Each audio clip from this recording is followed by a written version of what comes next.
சரி, இப்போ அனைத்து கட்சின்னு கூப்பிட்டுருக்கீங்க. எதுக்கு கூப்பிட்டுருக்கு? எது காரணம் என்ன சொல்றீங்க? தொகுது மாதிரி சீரமைப்பு வந்துட்டா மம்தா பானர்ஜி ஏன் வரல? அவ அனைத்து கட்சியில் கிடையாதோ? அவங்க கூட்டணி கும்பலில் கிடையாது. அது அடுத்த வருஷம் அவங்களுக்கு தானே தேர்தல், அவங்களும் அரசியல் தானே பண்றாங்க. அவங்க ஏன் வரல சொல்லுங்க? ஒரே ஒரு காரணம் தான். கேரளாவிலையும் இதே பிரச்சனை தான். ஆனால் அந்த ஆள் பைத்தியக்காரங்க வந்து இருக்காரு. அப்போ இதெல்லாம் எங்கே போய் பாதிக்கும்? தொகுதி மறுசீரமைப்புன்னு வரும்போது நீங்கள் மக்கள் தொகை அடிப்படையில் போட்டிங்கன்னா முஸ்லீம்களுடைய எண்ணிக்கை தொகுதி கூடிடும் சார். அங்கே கேரளாவில் ஒன்றே இல்லை சார். மதுரை தொகுதி எம்பிஆர் சு வெங்கடேசன். இந்த புண்ணாக்கு மாடம் இதை கேட்கணுமா வேண்டாமா? என்னைக்கு அங்கே வந்து பாஜக அரசாங்கம் மாறி காங்கிரஸ் அரசாங்கம் வந்துச்சோ அதுலேருந்து தண்ணி தரணும். ஆனால் எப்படியாவது நாங்கள் கட்டிடுவோம்னு சொல்லிட்டு ஒவ்வொரு மாசமும் அந்த பிரச்சனை திருப்பி பேசுகிற ஆள் தான் சிவகுமார். அந்த ஆளை எதுக்கு கூட்டிட்டு வந்திருக்கீங்க? அவர் தான் போல்டா பேசுறாரு. அவர் தான் தீர்வு. ஆமா, கட்டியே தீர்வானு பேசுறாரு. அவரை கூட்டிட்டு வந்து இங்க மீட்டிங் நடத்திட்டு இருக்கீங்க. நீங்க தமிழின துரோகியா இல்லையா? ஸ்டாலின் தமிழின துரோகியா இல்லையா? கனிமொழி தமிழின துரோகியா இல்லையா? இல்லை, நாங்கள் வந்து குடும்ப கட்டுப்பாடை வந்து மிக நேர்த்தியாக கண்ட்ரோல் பண்ணி வச்சிருக்கிறோம். அதனால வந்து வினையா இதுதான் எங்களுக்கு பரிசா. கருணாநிதிக்கு குடும்ப கட்டுப்பாடு பண்ணியிருக்கணும். இன்னைக்கு இருக்க தமிழகத்தில் முதலமைச்சராகவும் ஸ்டாலின் வந்திருக்க முடியாது. உதயநிதி உதவகார துணை முதலமைச்சராகவும் ஆயிருக்க முடியாது. கனிமொழின்னு இந்த தர்மபத்தினி வந்து இன்னைக்கு வந்து இப்படி எல்லாம் பேசிட்டா அலைய முடியாது. அநாகரிகமான ஒரு வார்த்தை. தர்மபத்தினி சொல்லுறது அநாகரிகமா என்ன சார்? இப்போ இந்த டாஸ்மாக் வழக்கில் நீங்கள் வாங்க, செந்தில்குமார் இவர் எந்த அடிப்படையில் இந்த வழக்கை விசாரிக்கிறார்? இல்லை, அந்த குடும்பம் திமுக குடும்பம். இவருக்கு உடம்புல ஓடுறது திமுக ரத்தம். திமுகவுக்கு பிரச்சாரம் பண்ணவர், திமுக கொடி கட்டின கார்ல போனவர். இவர் நீதிபதி ஆயிருக்காரு. நீதிபதி ஆன பிறகு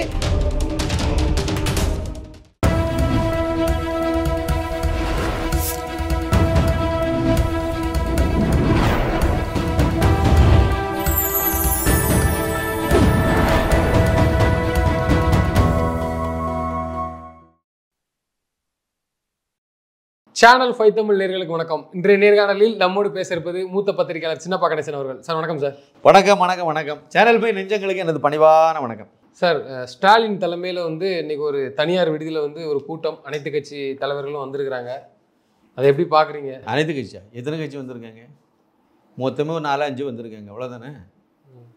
மம்தா பானர்ஜி ஏன் வரல? அவள் அனைத்து கட்சியில் கிடையாதோ? அவங்க கூட்டணி கும்பலில் கிடையாது. அது வரமாட்டேன்னு சொல்லிட்டாங்க சார். இது எதுக்கு வைக்கிறேன்? 2 விஷயம். இது எங்கே வச்சுருக்காங்க? தனியார் ஹோட்டலில். இப்போ என்ன காரணம் சொல்லியிருக்காங்க? காலையில் என்னத்தை பரப்பிட்டு இருக்காங்கன்னா, நாங்கள் வந்து திமுக சார்பில் தான் என்ன நடத்துகிறோம், அதனால் அந்த தனியார் ஹோட்டலுடைய வாடகை வந்து நாங்கள் திமுககாரன் கொடுப்போன்னு சொல்லியிருக்காங்க. அப்படி ஒரு செய்தியை பரப்பிட்டு இருக்காங்க. உண்மையிலே அது நம்ம வரிப்பணத்துலேருந்து எடுத்து கொடுக்க இந்த கும்பல் அப்படிப்பட்ட கும்பல் தான். அதில் நம்ம வரிப்பணத்துலேருந்து அள்ளி கொடுப்பாங்க. ஆனால் வந்து இவங்க சொல்கிறத இப்படி ஒரு இதை பரப்பி விட்டுருக்காங்க. சரி, இதுக்கு முன்னாடி ஒரு அனைத்து கட்சி கூட்டம் நடத்துனாங்கல்ல, அது ஏன் வந்து கோட்டையில் நடத்துனாங்க? திமுக தானே நடந்துச்சு. இதே காரணத்துக்கு தானே நடத்துனாங்க. அனைத்து கட்சி கூட்டம் சொல்லி தமிழ்நாட்டில் உள்ள எல்லா கட்சிக்காரங்களும் கூப்பிட்டு வச்சு நடத்துனாங்கல்ல. அதில் கி வீரமணி அவர் என்ன கட்சி நடத்துறாரு?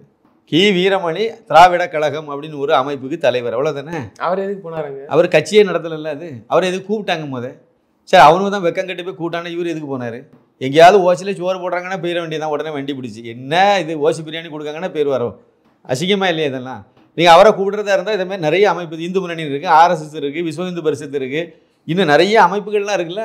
அனைத்து கட்சி கூட்டம்னா எல்லாத்தையும் தானே கூப்பிடணும். ஆமாம், நீங்கள் அமைப்புகளை கூப்பிட்றதா இருந்தால் எல்லாத்தையும் கூப்பிடணும்ல.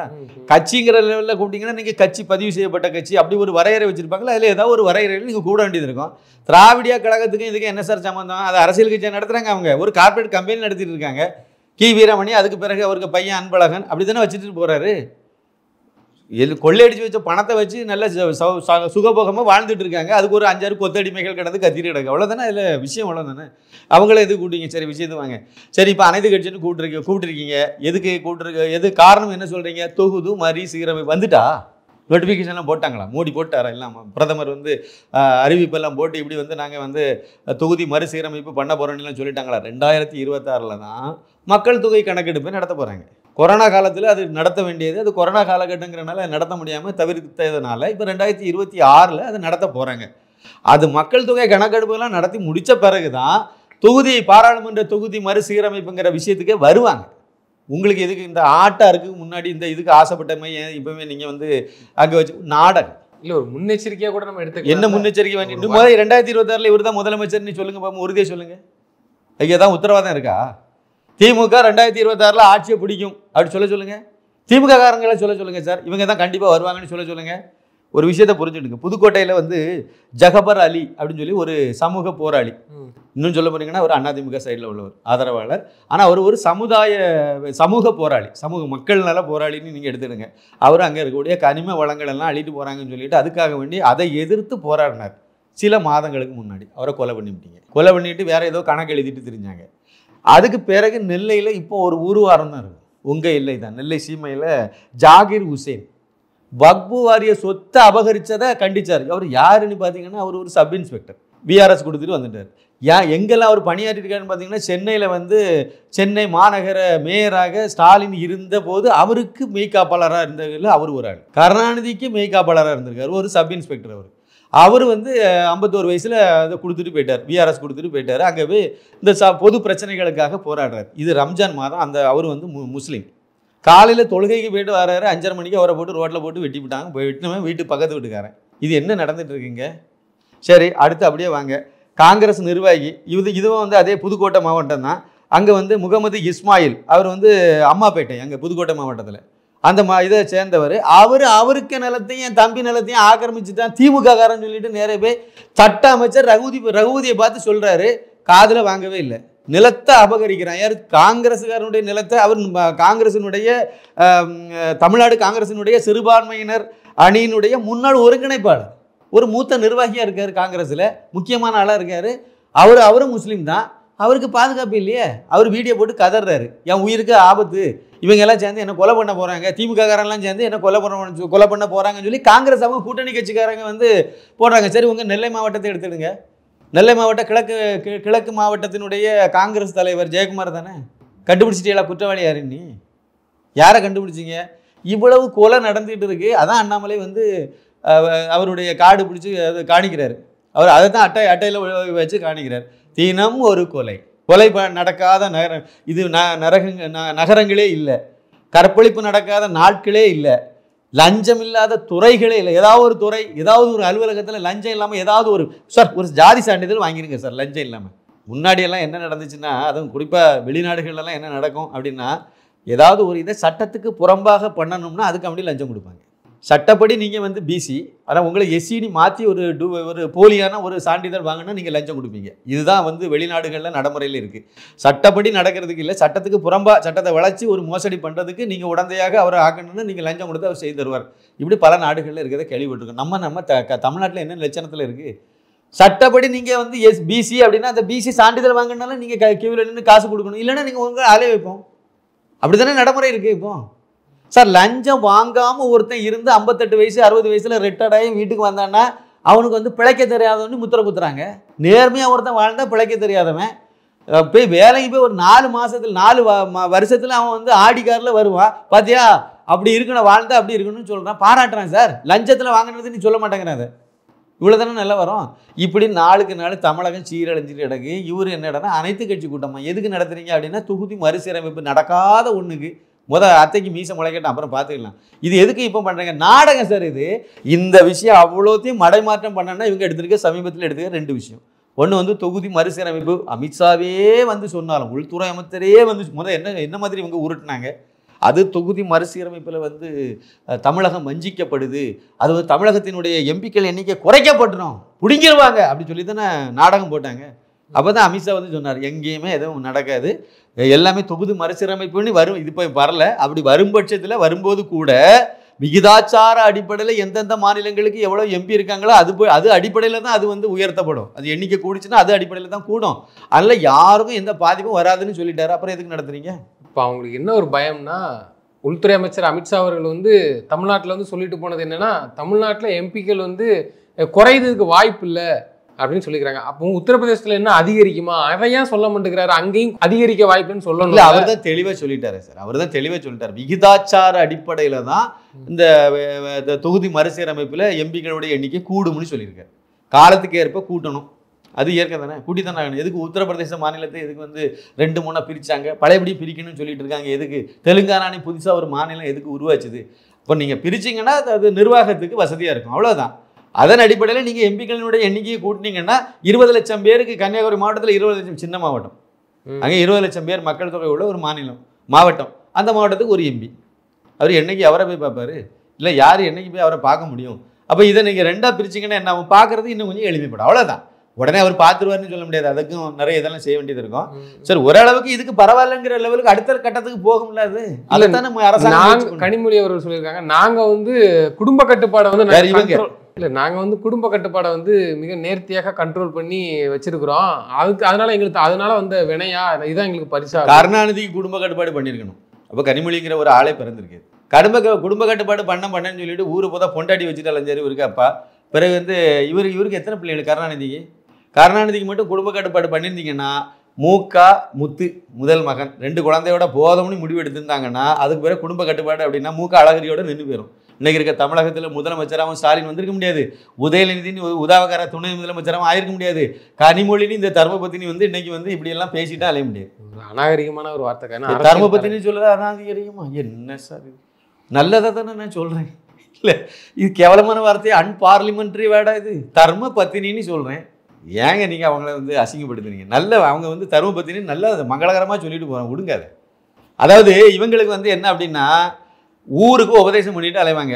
இன்னொரு வார்த்தை சொல்லிச்சு, இதே சப்ஜெக்டில் தான் இதுக்கு முன்னாடி பேசினாங்க இவங்க. அனைத்து கட்சி கூட்டம்லாம் நடக்கும்போது ஒரு வார்த்தை சொன்னாங்க, எங்களுக்கு வந்து ஒரு உத்தரவாதம் கொடுக்கணும் மத்திய அரசு, எப்படி தொகுதி வந்து குறையாது, உங்களுக்கு வந்து நாங்கள் இதை தான் பண்ணுவோம் அப்படின்னு சொல்லி எங்களுக்குமே வந்து ஆதாரப்பூர்வ எழுத்துப்பூர்வமாக எங்களுக்கு ஒரு உத்தரவாதம் கொடுக்கணும், மோடி அரசாங்கம் எங்களுக்கு கொடுக்கணும்னு சொன்னாங்க. நான் கேட்குறேன், நான் இதுக்கு மேலே கல்யாணம் பண்ண மாட்டேன்னு இந்த மாட்டை ஒரு உத்தரவாதம் வாங்கும் போது பொது வாழ்க்கை சார் இது. நான் ஏன் தனிப்பட்ட முறையில் பேசுகிறேன்னு நினைப்பீங்க? அப்படிதானே பொது வாழ்க்கை சார். பொது வாழ்க்கையில் வந்தால் தூய்மைன்னு ஒன்று இருக்குல்ல, அது இருக்கணும். ஒழுக்கம்னு ஒன்று இருக்கணும்ல, அது இருக்கணும். நீங்கள் வந்து நாங்கள் எல்லாம் குடும்ப கட்டுப்பாடு பண்ணோம், அதனால வந்து இங்கே வந்து மக்கள் தொகை குறைஞ்சி போச்சுன்னு சொல்கிறீங்க.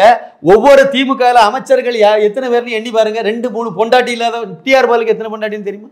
அது மாதிரி அப்படி வரிசையாக எடுத்துருவாங்க. ஊருக்கு தெரிஞ்ச பொண்டாட்டி எல்லாம் 2-3 வச்சுட்டு அலையுதுலாம். அமைச்சர்கள் எல்லாம் எடுத்து பாருங்க, திமுக தலைவர்கள் எல்லாம் எடுத்து பாருங்க. கருணாநிதியிலிருந்து ஆரம்பிச்சு கடைக்கோடி இந்த இன்னைக்கு அந்த அண்ணா பல்கலைக்கழகத்தில் கைதாகி உள்ள கிடக்கிற ஞானசேகரன் அவன் வரைக்கும் பாருங்க 3 பொண்டாட்டி. இவளுக்கு குறைச்சாங்களாம், மக்கள் தொகையை கட்டுப்படுத்தினாங்களா? எங்கே போய் கட்டுப்படுத்தினாங்க? தமிழ்நாடு மக்கள் கட்டுப்படுத்திட்டாங்களோ? ஒன்றும் கிடையாது சார். படித்தான் கல்வி அறிவு. இன்னொரு விஷயம் கேட்குறேன், மம்தா பானர்ஜி புறக்கணிச்சாங்க, அது சொல்லுங்க. இவங்க தானே சார் மோடிக்கு ஏதாவது நெருக்கடி கொடுக்கல, அந்த மாதிரி தான் நம்பர் 1. அடுத்த வருஷம் வந்து தேர்தல் வருதல் அங்கேயும் வருது, அதனால கூட இருக்கலாம். கேரளாவில் வருது, தமிழகத்தில் வருது, மேற்கு வங்காளத்திலையும் வருது. தேர்தல் நடக்க போகுது, 3 மாநிலத்திலையும் தேர்தல் அடுத்த வருஷம் நடக்க போகுது. இந்த வருஷம் வந்து கடைசியில் வந்து பீகாரில் தேர்தல் நடக்க போகுது. இது நிலவரம். அடுத்த வருஷம் அவங்களுக்கு தானே தேர்தல், அவங்களும் அரசியல் தானே பண்ணுறாங்க. அவங்க ஏன் வரல சொல்லுங்க? ஒரே ஒரு காரணம் தான், சுதந்திரம் அடைந்த போது இந்த நாட்டினுடைய ஜனத்தொகையில் 8% இருந்தது முஸ்லீம் மக்கள் தொகை. அப்படி இருந்திருக்க கூடாது. அவங்களை மொத்தமாக அங்கே அனுப்பியிருக்கணும், அங்கே இருக்கக்கூடிய பாகிஸ்தானில் இருக்கக்கூடிய இந்துக்களெல்லாம் அங்கே எடுத்துக்கணும். அதான் சரியான ஒரு பிரிவினையாக இருந்திருக்குன்னு சொல்லி தான் அன்னைக்கு அம்பேத்கர் சொன்னார். என்னுடைய கருத்து அதான். ஒரு நாட்டை நீங்கள் பிரிக்கிங்க, மதத்தின் அடிப்படையில் பிரிக்கிங்கன்னு சொன்னால், பிரிக்கும் போது அந்த நாட்டில் இருக்கக்கூடிய கிறிஸ்டின் முஸ்லீம் அல்லாதவங்களை, முஸ்லீம் அல்லாத இந்து, அப்புறம் வந்து கிறிஸ்டின், அப்புறம் வந்து மற்ற சீக்கியர்கள் எல்லாத்தையும் நீங்கள் எடுத்துருக்கணும். ஏன்னா அவங்களுக்கு அடைக்கலும் இங்கே தான். அதேமாதிரி இந்த நாட்டில் இருக்கக்கூடிய முஸ்லீம்கள் அத்தனையும் அங்கே அனுப்பியிருக்கணும். அதுதான் முறையான தெளிவான சரியான ஒரு பிரிவினையாக இருந்திருக்கணும். அதை வந்து அன்னைக்கு இருந்த மாபெரும் தலைவர்கள் எல்லாம் ஏற்றுக்கலை. அதனால வந்து கேடு இன்னைக்கு வரைக்கும் நடக்கு. சப்ஜெக்ட் வாங்க, அன்னைக்கு வந்து எவ்வளோ சதவீதம் இருந்தாங்க? 8% முஸ்லீம்கள் இருந்தாங்க. இன்னைக்கு வந்து 20% ஆயிருக்கு. ஆனால் அன்னைக்கு இருந்த, அதாவது இவங்க 8 அப்படின்னு சொன்னால் ஒரு 91% அளவுக்கு வந்து இந்துக்கள் இருந்தாங்க. இன்னைக்கு அது 80% கீழே சுருங்கியிருக்கு. மக்கள் தொகை எங்கே கூடிச்சு, எங்கே குறைஞ்சிது? முஸ்லீம்களுடைய எண்ணிக்கை கூடியிருக்கா இல்லையா? மேற்கு வங்காளத்தில் முஸ்லீம்களுடைய ஜனத்தொகை ரொம்ப அதிகம். நம்ம நாட்டில் ஒரிஜினலாக உள்ள முஸ்லீம்களே அங்கே அதிகம். அதை விட மேற்கு வங்காளத்தை பங்களாதேஷிலிருந்து ஊடுருவி வந்தவன் அங்கே 1 கோடி இருப்பாங்கன்னு சொல்கிறாங்க. பங்களாதேஷ் முஸ்லீம்கள், அப்புறம் ரோஹின்கியா முஸ்லீம்கள், இவங்க 1 கோடிக்கு மேலே அங்கே உள்ள ஊடுருவி எல்லாருமே வாக்காளர் அடையாளத்தை வச்சுட்டு அலைகிறான்னு சொல்கிறாங்க. 1 கோடின்னா என்ன ஆகும் அது? அப்போ ஒரு மாநிலத்தினுடைய மக்கள் தொகையில் ஒரு 20% மேலே ஏறி ஒரு ஊடுருவி வந்தவன் மட்டுமே இருக்கான். அவ்வளோ பேரும் முஸ்லீமாக இருக்கான். ஏற்கனவே உள்ளாலே முஸ்லீம் இருக்கான். 30% கிட்ட நெருங்கிட்டான்னு சொல்கிறாங்க மேற்கு வங்காளத்தில். எப்படி வருவாங்க அவங்க? தொகுதி மறுசீரமைப்பு போட்டிங்கன்னா விகிதாச்சார அடிப்படையில் இல்லை, மக்கள் தொகை அடிப்படையில் போட்டிங்கன்னா அங்கே நிறைய முஸ்லீம் தொகுதி தானே அதிகமாக வரும். எப்படி அந்த அம்மா அங்கே வரும்? இதில் எப்படி கலந்துக்கும்? வந்து கேரளாவிலையும் இதே பிரச்சனை தான். ஆனால் அந்த ஆள் பைத்தியக்காரங்க இங்கே வந்து இருக்கார், கூட்டத்தில் கலந்துக்கிட்டு அவர் வந்து போகிறாரு. ஆனால் கேரளாவில் எப்படி? நீங்கள் வந்து இன்றைக்கி வந்து பர்த் ரேட்டுன்னு ஒன்று இருக்குல்ல, குழந்தை பிறப்பு விகிதம்னு ஒன்று இருக்குல்ல, முஸ்லீம்களுடைய எண்ணிக்கை குறைவு. மொத்தத்தில் இந்துக்காரன் தான் அதிகமாக இருக்கணும், குழந்தையும் அப்படி தான் பிறக்கணும். ஆனால் அங்கே முஸ்லீம்களுடைய எண்ணிக்கை கூடுதலாக போகுது, குழந்தை பிறப்பு போகுது. எப்படி வருது அது? மக்கள் தொகை அப்படி ரொம்ப வேகமாக வளர்ச்சி அடையுது முஸ்லீம்களில், இந்துக்கள் குறையுது, கிறிஸ்டினும் குறையுது. அது எப்படி கேரளாவில் எப்படி நடக்குது? அப்போ இதெல்லாம் எங்கே போய் பாதிக்கும்? தொகுதி மறுசீரமைப்புன்னு வரும்போது நீங்கள் மக்கள் தொகை அடிப்படையில் போட்டிங்கன்னா முஸ்லீம்களுடைய எண்ணிக்கை தொகுதி கூடிடும் சார். அங்கே கேரளாவில் முஸ்லீம்கள் அதிகமாக இருக்கக்கூடிய தொகுதிகளுடைய எண்ணிக்கை அதிகமாயிரும். மேற்கு வங்கத்தில் அதிகமாயிரும், தமிழ்நாட்டிலே அதிகமாயிரும் சார். முஸ்லீம்கள் அதிகமாக இருக்கக்கூடிய பகுதிகளில் போய் பார்த்தீங்கன்னா அவங்களுடைய எண்ணிக்கை கூட்டிட்டு, இந்த சட்டமன்ற தொகுதியிலெல்லாம் முஸ்லீம் எண்ணிக்கை கூட்டிட்டு அப்படின்னா அடுத்த பிறகு நீங்கள் முஸ்லீமை தான் வேட்பாளராக விட்டு ஆகணும். இதெல்லாம் இந்தியா முழுக்க நடக்குது, இருக்குது. நீங்கள் இதே மாதிரி ஊபியை சொல்லிட்டு இருக்கீங்க. உத்தரப்பிரதேசத்தில் முஸ்லீம்கள் அதிகம். நீங்கள் தொகுதி மறுசீரமைப்பு பண்ணும்போது இந்துக்களுடைய எண்ணிக்கை அதிகமாக இருக்கக்கூடிய தொகுதிகளுடைய எண்ணிக்கை குறையும், முஸ்லீம்களுடைய எண்ணிக்கை அதிகமாக உள்ள தொகுதிகளுடைய எண்ணிக்கை ஏற்கனவே இருந்ததை விட இப்போ கூடும். தவிர்க்க முடியாது. இது கூட தெரியாமல் ஒரு முட்டாள்தனமாக அங்கே பேசிட்டு இருக்காங்க. இன்னொன்று கேட்குறேன், அண்ணாமலை இந்த கேள்வி தான் கேட்டார், காலையிலேருந்து எதாவது ஓடிட்டு இருக்கு. குப்பை தொட்டியாக தமிழ்நாட்டை பயன்படுத்துகிறானா இல்லையா கேரளாக்காரன்? கேரளா அரசாங்கம் தமிழகத்தை குப்பை தொட்டியாக கனெக்ட் பண்ணி அங்கேருந்து குப்பையெல்லாம் அள்ளி கொண்டு இப்போ 2 நாளைக்கு முன்னாடி கூட குப்பையை கொண்டு கொட்டினாங்களா இல்லையா? இந்த பிரச்சனை 4 வருஷமாக பெருசாக வரல. அண்ணாமலை இதுக்கு பிறகு எடுத்து நான் திருப்பி கொண்டு போய் இதை அங்கே கொட்டிடுவோன்னு சொன்ன பிறகு தான் பிரச்சனையே பெருசாச்சு. அது பிறகு கொஞ்சம் அடங்குனாங்க, பழையபடி இப்போ கொஞ்சம் கொட்டத்தானே செய்கிறாங்க. இப்போ அதான் கேட்கணும்னு நினச்சேன். எல்லாரும் மாநில தண்ணி நீருக்காக சரி, இந்த மாதிரி கேரளா விஷயத்துலையும் 2 பக்கமும் நீர் தான், கர்நாடகாவும் சரி கேரளாவும் சரி, அதுக்கெல்லாம் போய் இப்போ வர மாட்டேங்கிறாங்க. இதுக்கு நான் மட்டும் ஒன்று சேர்ந்துக்கிறாங்க. இது என்ன? ஆமாம், அதான் நீங்கள் முதல் இந்த கேரளா விஷயத்தை முடிச்சுட்டு கர்நாடகத்துக்கு வருவோமே. முல்லை பெரியாறு அணையிலேருந்து தண்ணியை விட மாட்டேன்னு சொல்கிறது யாரு? கேரளா கம்யூனிஸ்ட் அரசாங்கம். ஆனால் இவர் கூப்பிட்டு உடனே வராரு. கேட்டு பேசலாம்ல, அந்த தண்ணி நீ விட்டு கொடு, எங்களுக்கு வாழ்வாதாரம் நீ விட்டு கொடுங்க, நம்ம சகோதரர்கள், நம்ம எல்லாருமே திராவிடியர்கள், அதில் ஒன்றாவே நம்ம இருப்போம். அதனால் நாங்கள் இங்கேருந்து உங்களுக்கு காய்கறியெல்லாம் நாங்கள் அனுப்பி தந்துட்டு தானே இருக்கோம். நீங்கள் அதை மாதிரி தண்ணி உங்களுக்கு பயனில்லாத தண்ணி தானே. நீங்கள் அணையை நாங்கள் 158 52 அடிக்கு நீங்கள் தண்ணியை கொள்ளளவை ஏற்றி அந்த மதுரை மாவட்டம், மதுரை சுற்றி இருக்கக்கூடிய அந்த மக்கள் எல்லாம் பயன்படுற அளவு விவசாயம் பெருகட்டும், நல்ல காரியம் தானே. உங்களுக்கு தானே அந்த அரிசி நாங்கள் உங்களுக்கு தருவோன்னு சொல்லி பேச வேண்டியது தானே. ஏன் இந்த துப்புக்கட்ட முதலமைச்சரால் பேச முடியல? ஒன்றும் இல்லை சார், மதுரை தொகுதி எம்பிஆர் சு வெங்கடேஷ் இந்த புண்ணாக்கு மாடம் இதை கேட்கணுமா வேண்டாமா? மதுரை மக்களுக்கு தண்ணி வழங்கக்கூடியது முல்லை பெரியாறு அணை தானே. ஒரு விஷயம் தெரியுமா? முல்லை பெரியாருங்கிறதே இவன் பெரியார்னு எழுதி வச்சுட்டு அலையிறாங்க. அப்படிதான் சன் டிவியில செய்தி எழுதிட்டு நடக்காங்க. பெரியாருங்கிறது பெரிய ஆறு, பெரியார். அதை கொண்டு போய் ஈவே ராமசாமி நாயகருக்கு பேரை ஓட்டிட்டு கிடக்குது இந்த கும்பல். பின்னாடி வரக்கூடிய ஆமா இது அவருக்கு பேர்ல தான் அந்த அணையே இருக்குன்னு சொன்னாலும் சொல்லுவோம். இந்த லட்சணத்தில் இவங்க கதை ஓடிட்டு இருக்கு. இதுதான் அவங்களுடைய, அதாவது கம்யூனிஸ்ட்காரன் தானே அங்கேயும் இருக்காங்க, இங்கேயும் கம்யூனிஸ்ட் எம்பி தானே இருக்காங்க. இவங்க பேசலாம்ல, இவங்க ஒரே கட்சி தானே. அவங்க கூட ஒரு போராட்டம், ஒரு கோரிக்கையாவது வச்சுக்கலாம். சிஎம் இல்ல, கோரிக்கை வேண்டாம், நேரடியாக தனியா பார்த்து பேசி பிரச்சனையை தீர்க்கலாம்ல, தீர்க்க வேண்டியது தானே. கர்நாடகத்தில் பாஜக அரசு இருந்துச்சு, தமிழகத்தில் அதிமுக அரசு இருந்துச்சு. எங்கே எந்தாவது ஒரு வருஷத்துல அவன் தண்ணி விடாம இருந்து இங்க ஏதாவது பிரச்சனை நடத்தினதா கேள்விப்பட்டிருக்கீங்களா? இல்லை.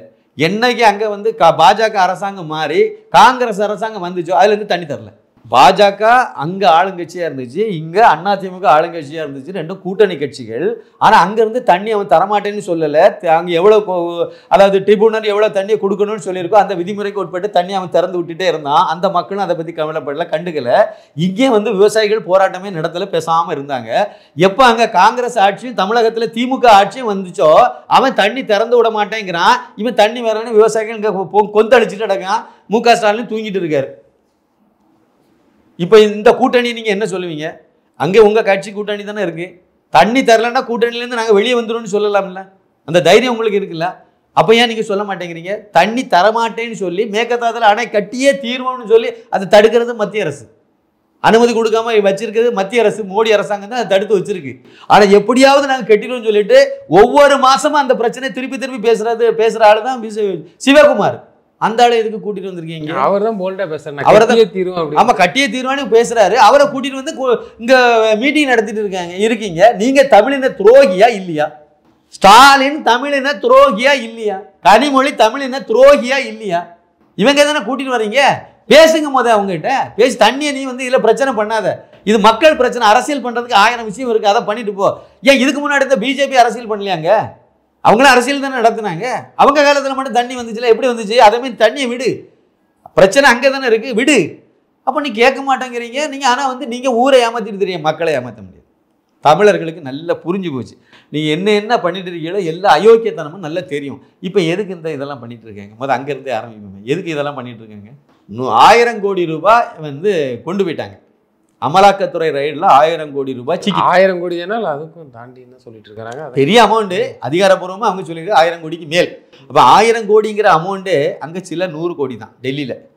அதுக்கே அவர் கழி திங்க வேண்டியதாக போச்சு. டெல்லி முதலமைச்சர், துணை முதலமைச்சர் எல்லாம் ஜெயிலில் போய், திகார் ஜெயிலில் போய் கழி திங்க வேண்டிய சூழ்நிலையாக போச்சு டெல்லியில். இங்கே 1000 கோடிக்கு மேல் அப்படின்னா என்ன ஆகும்? இந்த ரைடு நடக்க போகுது அப்படிங்கிறது முன்னக்கூட்டியே இதுக்கு தெரியும் ஸ்டாலினுக்கு. இங்கே இப்படி ஒரு ரைடு நடத்த போகிறாங்க. அப்படி நடக்கும் பட்சத்தில் கண்டிப்பாக நிறைய சிக்கும். ஏன்னா நம்ம எல்லா இடமும் தான் ஓட்டை போட்டு வச்சுருக்கோம்ல, எல்லா இடமும் வாரி வாரி குமிச்சு வச்சுருக்கோம். அதில் எங்கேயாவது ஒரு இடத்த அவன் வந்துடுவான். நம்மளாம் திருடர்கள், அவங்க வந்து அப்படி இல்லை அதிகாரிகள், அவன் போலீஸுக்காரன். அதனால் கரெக்டாக அவன் நுங்கு எடுத்துருவான். எங்கேயாவது நுழைஞ்சு அவன் கரெக்டான ஆவணங்கள்லாம் எடுத்துகிட்டு போயிடுவான். சிக்கல் பெருசாகும். இதுக்கு முன்னாடினா இங்கேருந்து நேராக போய் அமித்ஷா மோடின்னு யாருக்க காலில் உளுத்து எதாவது ஒன்றும் சப்பக்கட்டு கட்டிலாம் நினச்சாங்க. அதுவும் சாத்தியப்படாமல் போச்சுது. இப்போ அதனால செந்தில் பாலாஜி போயிட்டுட்டாரு. செந்தில் பாலாஜி எங்கே போய் யாரை போய் பார்த்தாரு?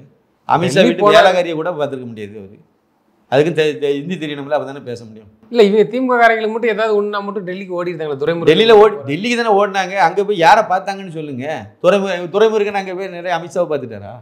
பார்த்த உடனே எல்லாம் ஏற்பாடு பண்ணிட்டு வந்துட்டு யாரை பார்க்குறாங்கன்னு தெரிய மாட்டேங்குது. ஆனால் அவங்க அதுக்கு அதோட முடிஞ்சு அங்கே போய் முகில் ரோஹித்துங்கிற வக்கீல போய் பார்த்தாரு. இந்தியாவில் தரை சிறந்த கபில் சிபில் இவங்களை பேர் வக்கீல தான் பார்க்க போவாங்க. ஆமாம், இவங்களை போய் பார்ப்பாங்க. இல்லை அபிஷேக் மனு சிங்வி இந்த மாதிரி ஆள்களை பார்த்து ஒரு சிட்டிங்கு வந்து 65 லட்சமா 80 லட்சமானு பேச்சுவார்த்தை நடத்திட்டு வருவாங்க. வேற என்ன செய்ய முடியும்? அங்கே போய் உண்மையை சொல்லணும்ல, அவர்கிட்ட போய் உண்மையை சொல்லணும்ல. அந்த வக்கீல்கிட்ட போய் உண்மையை சொன்னா தானே அவர் அதுக்கு தக்கவாறு அங்கே விவாதம் நடத்த முடியும். ஏதாவது வழி இருக்கான்னு ஏமாற்ற முடியும். டெல்லிக்கு போகிறது வந்து முழுக்க முழுக்க இதுதானா? வேற எதுக்கு அங்கே போனாங்க? நான் என்னமோ ஏன்னா பரவலாக ஊடகங்கள் பேசப்படுது டெல்லி பயணம் அமலாக்கத்துறை ரைடுக்கு அப்புறம் அப்படிங்கும்போது அதுக்கப்புறம் அந்த மேட்ரு சால்வ் ஆயிருது. அதனால சால்வ் ஆகலை இது வரைக்கும். நீங்கள் ஒரு விஷயம் பாருங்கள், ஒரு டெல்லி முதலமைச்சருக்கு எத்தனை தடவை நோட்டீஸ் அனுப்பிட்டே இருந்தாங்க. அமலாக்கத்துறையும் சரி, சிபிஐயும் கூட பண்ணாங்க.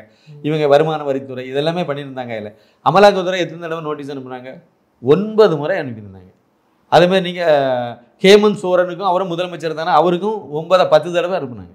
அதுபோல் அவர் போய் ஆஜராயிட்டார். இவங்க கடைசி வரைக்கும் ஆஜரே ஆகலை. டெல்லி முதலமைச்சர் அரவிந்த் கெஜ்ரிவால் பெரிய நாடக பொறுப்பு. இது தப்பு இல்லைனாலும் ஆஜராகலை. தப்பு இல்லையா? அப்புறம் எதுக்கு ஜெயிலில் தூக்கி போட்டாங்க? கடைசியில் அவரை பற்றியோட ஆவணங்கள்லாம் கோர்ட்டில் கொண்டு தாக்கல் பண்ணும்போது, அமலாக்கத்துறை தாக்கல் பண்ணும்போது கோர்ட்டில் நீதிபதி என்ன சொன்னார்? ஏங்க இவ்வளவு ஆவணங்கள்லாம் இருந்திருக்கு, நீங்கள் ஏங்க இவ்வளவு நாள் காத்து இருந்தீங்க? அப்போவே கைது பண்ணி உள்ள தூக்கி போட்டுருக்க வேண்டியதானே? தேர்தல் ரிசல்ட் அதுக்கு நல்லா வந்துச்சு.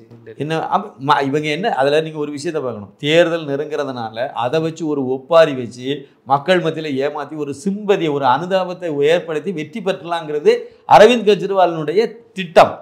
அவ்வளோ தவிடுபடியாக போச்சுல்ல. மக்கள் மடையன்னு இல்லைல்ல, கரெக்டாக நீ ஓகே இல்லைன்னு தெரிஞ்சு போச்சு. வீட்டுக்கு தான் நீ போனோம், சுத்தமாக காலி பண்ணி விட்டாங்கல்ல. அதான் இங்கேயும் நடக்கும். இங்கேயும் பாருங்கள், அமலாக்கத்துறை ரைடு நடத்தியிருக்கு, ஆவணங்கள் எடுத்திருக்கு. இப்போ அவ்வளோதான் சரி பார்ப்பாங்க. இதெல்லாம் உடனே அவங்க பண்ணுறது இல்லையே. நடைமுறை அப்படி தானே இருக்குது. அவங்க நிறைய சட்டத்திட்டங்கள் வச்சுருக்காங்க. பாருங்கள், கோர்ட்டுக்கு போனாங்க. கோர்ட்டுக்கு போனோன்னு என்ன பண்ணார்? சென்னை ஹைகோர்ட்டுக்கு போயிட்டாங்க சார். சென்னை ஹைகோர்ட்டுக்கு தமிழக டாஸ்மாக்கு போயிருக்கு சார். என்ன காரணம் சொல்லியிருக்காங்க? நாங்கள் வந்து எல்லாம் கரெக்டாக தான் நடத்தியிருக்கோம், இங்கே தவறே நடக்கலை அப்படியே போய் சொல்லியிருக்காங்க. அமலாக்கத்துறை எங்களை வஞ்சித்துட்டு, எங்களை கஷ்டப்படுத்திட்டு, ஊழியர்களை நிற்க வச்சு கேள்வி கேட்டாங்க, நடக்க வச்சு கேள்வி கேட்டாங்க. பெண் ஊழியர்கள் என்றும் பாராமல் ராத்திரி ரொம்ப நேரம் வச்சு வந்து விசாரணை நடத்தினாங்க.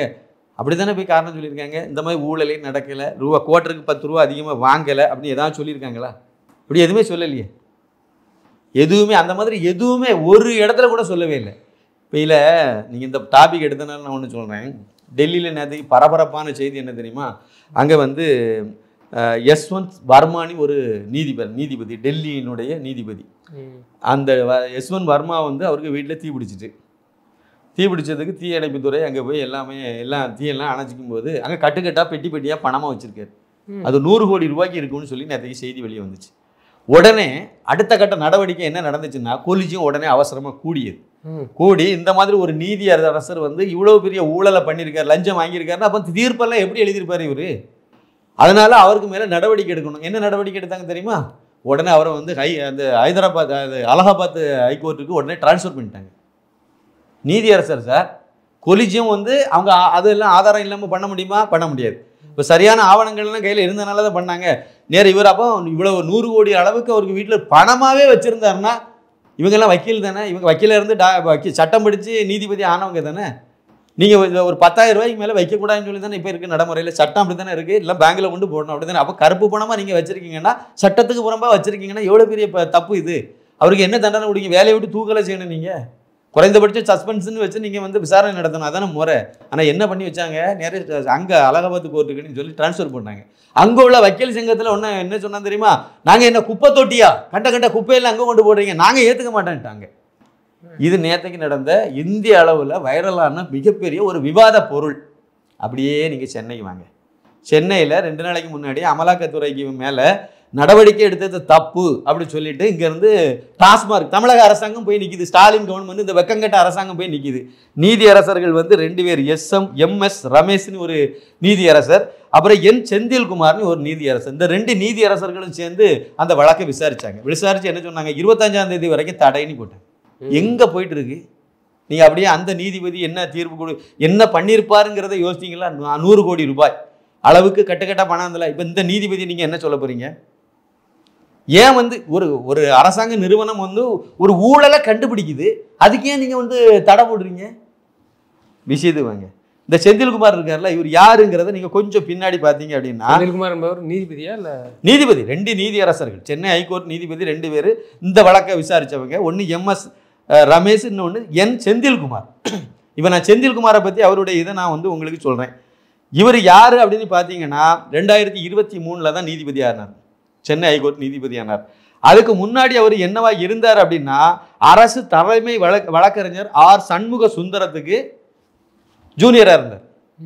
அரசு வழக்கறிஞர் யார்? திமுககாரங்க, திமுகல தான் போடுவீங்க. அந்த வழக்கறிஞருக்கு ஜூனியராக இருந்தவர் இப்போ நீதிபதி ஆயிட்டார்.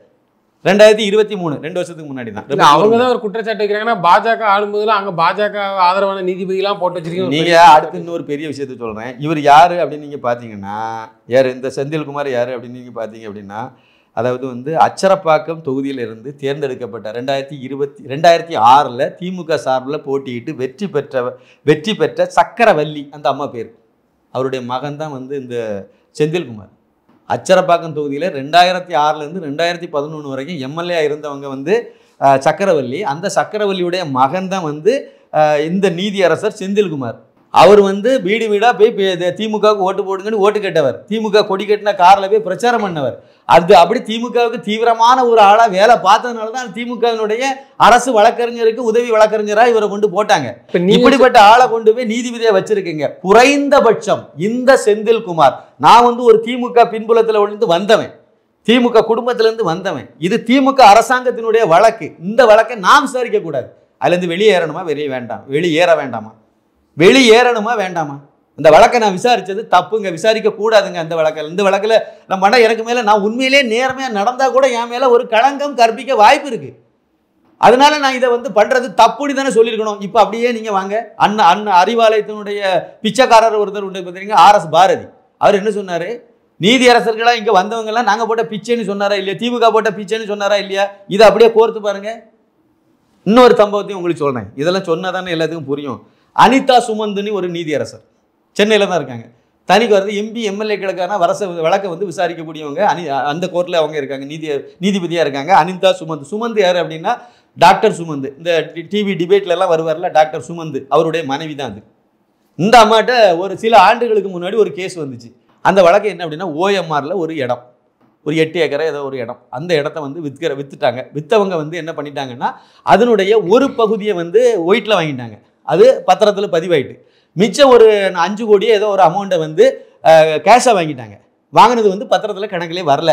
அப்போ இந்த கேஷாக வாங்கின பணத்துக்கு வந்து அரசாங்கத்தில் மறைச்சிட்டீங்க நீங்கள். அப்படி மறைச்சதுனால அரசாங்கத்துக்கு அதுக்கு வரி கட்டலை. இது அரசாங்கத்தை ஏமாத்தினது அப்படிங்கிறது ஒரு வழக்கு. இந்த வழக்கு யார் சம்மந்தப்பட்டது தெரியுமா?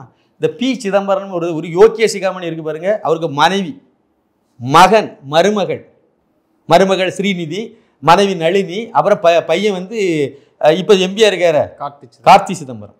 இவங்க 3 பேருக்கு மேலே சம்மந்தப்பட்ட வழக்கு. ஏன்னா இவங்க 3 பேருடைய ப்ராப்பர்ட்டி அது. அதை விற்றது யாருக்கு விற்றுருக்காங்க தெரியுமா? லாட்ரி மார்ட்டினுக்கு.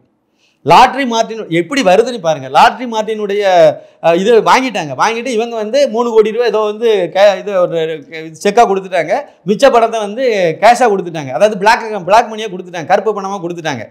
கொடுத்த பிறகு இவங்க வந்து வாங்கி அவங்க என்ன பண்ணிட்டாங்க, நாங்கள் 3 கோடி ரூபாய்க்கு தான் இந்த இடத்த விற்றோன்னு அவங்க கணக்காட்டு அவங்க போயிட்டாங்க. இடத்த விற்றவங்க சிதம்பரம் குடும்பம் அப்படி சொல்லி ஏமாத்திட்டு போயிட்டு. ஆனால் இந்த லாட்ரி மார்ட்டினுடைய டாக்குமெண்ட் இருக்குல்ல, அவங்க ஆஃபீஸில் ஒரு ரைடு, அமலாக்கத்துறையை வருமான வரித்துறை நடத்திச்சுன்னு நினைக்கிறேன். அந்த ரைடில் என்னன்னா இவங்க இந்த ப்ராப்பர்ட்டியை நாங்கள் 8 கோடி ரூபாய்க்கு வாங்கினோம்னு அங்கே எழுதி வச்சிருக்காங்க. அதில் இவ்வளவு கோடி ரூபாய் நாங்கள் வந்து செக்காக கொடுத்தோம், இவ்வளவு ரூபாய் கேஷாக கொடுத்தோன்னு எழுதி வச்சிருக்காங்க. அந்த டாக்குமெண்ட் சிக்கிட்டு கரெக்டாக மாட்டிச்சா இதை தூக்கிட்டு நேரே கோர்ட்டுக்கு வந்தாச்சு. கோர்ட்டில் விசாரணை நடக்கும்போது நான் இப்போ சொன்னேன் அனிதா சுமந்து நீதி அரசர்கிட்ட போய் இந்த வழக்கு போய் நிற்கிது. இந்த அனிதா சுமந்து வந்து அதை விசாரணை நடத்திட்டு இருக்காங்க. நடத்தும் போது ஒருத்தன் வந்து அதை எடுத்து சொல்றான், இந்த அம்மா அனிதா சுமந்து இருக்குல்ல அந்த நீதி அரசர், இவங்க வந்து சிதம்பரத்திட்ட ஜூனியரா வேலை பார்த்தவங்க, மாச சம்பளம் வாங்கினவங்க, இவங்க அந்த வழக்கை எப்படி நடத்தலாம்னு கேட்குறாங்க. உடனே அதுக்கு பிறகு அந்த அம்மா ஏன் அந்த அம்மாவுக்கு தெரியாதா? சிதம்பரத்துக்கிட்ட ஜூனியரா இருந்து வேலை பார்த்து மாச சம்பளம் வாங்கினவங்களுக்கு நம்ம வழக்கு வருதுன்னு சொல்லும்போது தெரியாதா? அந்த வழக்கை நாம விசாரிச்சா சரியில்லைன்னு சொல்லி தெரிய வேண்டாமா? இது அறிவு வேண்டாமா? இதெல்லாம் நீதி அரசர்கள் தானே. உடனே வெளியே போயிருக்கணும்ல. இன்னொருத்த எடுத்து சொல்லி அதுக்கு ஒரு மனு தாக்கல் பண்ணி மனு போட்டு அதுக்கு பிறகு அதுலேருந்து அவங்க வெளியே வேற நீதி அரசர்கள்ட்ட அது மாறிச்சு. இப்போ நான் வந்து நீங்கள் இப்போ இந்த டாஸ்மாக் வழக்கில் நீங்கள் வாங்க, செந்தில்குமார் இவர் எந்த அடிப்படையில் இந்த வழக்கை விசாரிக்கிறார்? திமுக இல்ல, அந்த குடும்பம் திமுக குடும்பம், இவருக்கு உடம்புல ஓடுறது திமுக ரத்தம், திமுகவுக்கு பிரச்சாரம் பண்ணவர், திமுக கொடி கட்டின கார்ல போனவர், அந்த திமுகங்கிற அடையாளத்தோடையே வந்து வக்கீல் தொழில் பண்ணவர், திமுக அடையாளத்தோடையே திமுகனுடைய அந்த அரசு வக்கீல்ங்கிற பதவியை அனுபவிச்சவர், இவர் நீதிபதி ஆயிருக்காரு. நீதிபதி ஆன பிறகு இந்த வழக்கு அவர்கிட்ட வருது. நான் வந்து நீதிபதி ஆனாலும் நீங்க இப்படிதான் இருப்பீங்கன்னு சொல்ல வரல. ஆனா நீதிபதி ஏன்னா சட்டம் அப்படிதான் இருக்கு. நீதிபதி ஆன பிறகு நீங்க நீதிபதியா நடக்கணுமா வேண்டாமா? இந்த வழக்கு இந்த இதுல வருது, கண்டிப்பாக எனக்கு மேல ஒரு முத்திரை குத்தப்படும். ஆனா இந்த வழக்கை நான் விசாரிக்க மாட்டேன்னு சொல்லிட்டு இன்னொரு நீதிபதி அனுப்பி விட்டுருக்கணுமா வேண்டாமா? நீங்க சொல்றது வந்து ஜட்ஜே நம்மாளுடா அப்படிங்கிற ஒரு வேற அதுதான் நான் வந்து RS பாரதி சொன்ன டைலாக சொன்னேன். நாங்க போட்ட பிச்சைன்னு சொன்னார்ல அவரு. அப்ப வருதுல இது திமுக கார ஒருத்தர் நீதிபதியா இருந்து இந்த இதுக்கு உத்தரவு போட்டா என்ன மாதிரி இருக்குங்கிற மாதிரி இப்ப மக்கள் பேசுறாங்கல்ல, நான் பேசுறேன்ல. இப்போ அது ஒரு விவாதத்துக்கு வருதா இல்லையா? இப்போ ஒரு திமுக காரன் வாயை திறக்கல. இல்ல இதை வந்து பேச வேண்டிய ஆளியாரு அண்ணா திமுக பேசணும், பேசுறாங்களா? இல்ல. ஏன்னா ஜெயச்சந்திரன் ஒரு நீதியரசர் இதே மாதிரி ஒரு உத்தரவை ஒரு அமைச்சருக்கு எதிராக போடும்போது அவர் அண்ணா திமுகவில் இருந்தவர்னு அன்னைக்கு பேசினாங்க திமுக காரங்க. அப்ப இன்னைக்கு அண்ணா திமுக காரங்க இதை எடுத்து பேசணுமா வேண்டாமா? பேசவே இல்லை. பங்காளிகள் அடுத்து பாஜக காரங்க தான் பேசணும். ஏன் பேசலன்னு எனக்கு தெரியல. ஏன்னா நீதிபதி அவங்கள பொறுத்த வரைக்கும் என்ன நினைக்காங்கன்னா நீதிபதிகளை நீதிபதியாக தான் பார்க்கணும்னு நினைக்கிறாங்க. அதனால நம்ம நீதிபதிக்கு மேலே இந்த மாதிரிலாம் நம்ம வந்து அவங்களுக்கு மேலே இந்த மாதிரி ஒரு இதை புகுத்த வேண்டாம்னு நினைக்கிறாங்க. சரி இருக்கட்டும். ஆனால் இங்கே அப்படி நடக்கிற மாதிரி தெரியலையே. இதுக்கு தடை போட்டீங்க? நீங்கள் தடை போட வேண்டிய அளவுக்கு அது வேறு கேள்வி வேறு கேட்டாங்க. அது வேறு ரொம்ப இதாக இருந்துச்சு. அதாவது வந்து எந்த வழக்குகளின் அடிப்படையில் நீங்கள் விசாரணை நடத்துனீங்க? இதெல்லாம் அவங்க கேட்ட கேள்விகள் கேட்டுட்டு தான் சொன்னாங்க. அதுமாதிரி நீங்கள் வந்து நாங்கள் வந்து முறைப்படி சட்டப்படி தான் நாங்கள் எல்லாம் பண்ண, நீங்கள் இப்போ விசாரணையில் உள்ளெல்லாம் பத்திரிகையில் வந்து நாங்களும் பார்த்துட்டு தானே இருக்கோன்னு கேள்வி கேட்டு சொல்லியிருக்காங்க நீதியரசர்கள். பத்திரிகையில் வந்துச்சுன்னா உடனே அதெல்லாம் நீங்கள் வந்து அதை தான் ஆதாரமாக எடுத்துக்கிடுவீங்களா? ஒன்று அந்த பக்கம் போங்க, இல்லை இந்த பக்கம் போகும். ஏதோ ஒரு வகையில் எனக்கு நம்பிக்கை இல்லை சார். இந்த நீதியரசர் மேலே எனக்கு நம்பிக்கை இல்லை சார். இவங்க என்ன தீர்ப்பு எழுதுவாங்க? இதுக்கு முன்னாடி எப்படி எழுதுனாங்களோ அதை தான் எழுதுவாங்க. இதுக்கு முன்னாடி ஒரு வழக்கில் எழுதி இதே மாதிரியான செந்தில் பாலாஜி வழக்கில் எழுதி அப்புறம் சுப்ரீம் கோர்ட்டில் போய் காரி துப்புனாங்கல்ல, அதுவே இங்கே இவங்க விடுதலை பண்ணுவாங்க. இல்லைன்னா அந்த வழக்கை விசாரிக்க கூடாதுன்னு சொல்லுவாங்க. சுப்ரீம் கோர்ட்டுக்கு போய் அங்கே போய் மணல் கொள்ளை வழக்கில் எப்படி அடி வாங்கிட்டு வந்தாங்களோ அதேமாதிரி திமுக இதுலேயும் வந்து அடி வாங்கிட்டு வரும். அடுத்த கட்ட நடவடிக்கைகள் வரும்போது கடைசியில் மு.க. ஸ்டாலின் கழிதுங்க போவார், உதயநிதி ஸ்டாலின் கழிதுங்க போவார். உறுதியாக நம்பலாம். நிச்சயமா சார். வரக்கூடிய நாட்களில் தெரிய வரும். தொடர்ந்து தங்களது கருத்துக்களை பேசுனதுக்கு நன்றி. மிக்க நன்றி. நன்றி, வணக்கம்.